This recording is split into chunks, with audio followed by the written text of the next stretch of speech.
આજની સોનેરી વાતો. માણસ હંમેશા એ વિચારે છે કે ભગવાન છે કે નહીં, પણ એ કોઈ દિવસ વિચારતો નથી કે પોતે માણસ છે કે નથી. જે ખોયું છે એ સાથે લઈને તો આવ્યા નહોતા, તો પછી દુઃખ શાનું?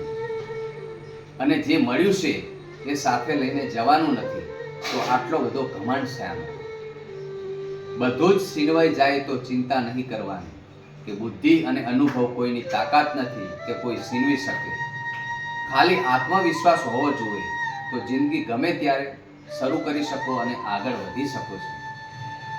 કિનારો ના મળે તો વાંધો નથી, પણ બીજાને ડૂબાડીને ક્યારે તરવું નહીં.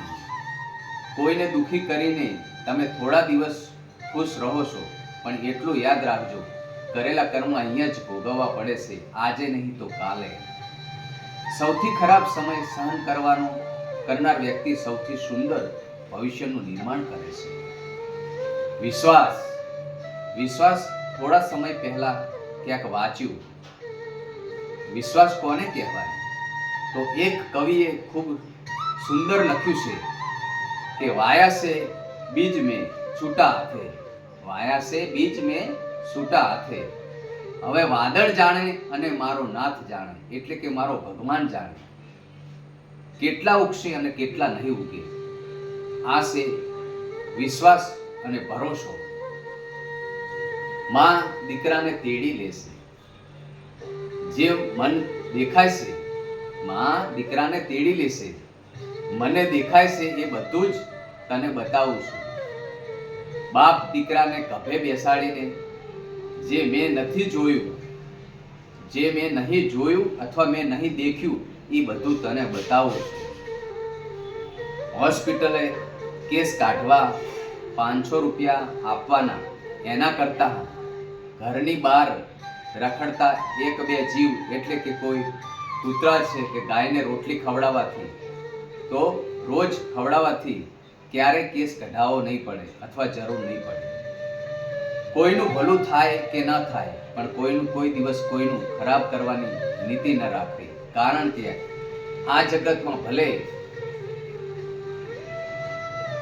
માણસનું સમય નબળો હોય, પણ ભગવાન બનાવનારો છે એ જગતનો દાતા, એ ભગવાન એ બહુ દયાળુ છે. સેવા પરમો ધર્મ છે. સેવા કરવી એ પરમ ધર્મ છે. સીધા માણસને વધારે ને સતાવે છે, કેમ કે એની આંખમાં આંસુ ભગવાન પાસે સીધા પહોંચે છે. સીધા માણસને વધારે ના સતાવો, કેમ કે એની આંખોમાં આંસુ ભગવાન પાસે સીધા પહોંચે છે. એટલે જ કહેવાય છે કે ભોળા માણસને સાચવી લેજો, કારણ કે આજના જમાનામાં સાફ દિલવાળા લોકો મળવા બહુ મુશ્કેલ છે. જીવનમાં માત્ર શાંતિ શોધો, કેમ કે જરૂરિયાત ક્યારે પૂરી થવાની નથી. પુસ્તકની જેમ વ્યક્તિને પણ વાંચતા શીખવું પડશે, કારણ કે પુસ્તકો જ્ઞાન આપે છે અને વ્યક્તિઓ અનુભવ કરાવે છે. જ્યાં આવકારો આપનારી માં ઊભી હોય અને જલ્દી આવજે એમ કહેનાર બાપ ઊભો હોય, તો સાહેબ એનાથી મોઘા દરવાજા કે એનાથી મોઘા માણસો ક્યાંય મળવા નહીં. જનની તો જોડ સકી નહીં જડે. જય માતાજી. રાધે રાધે.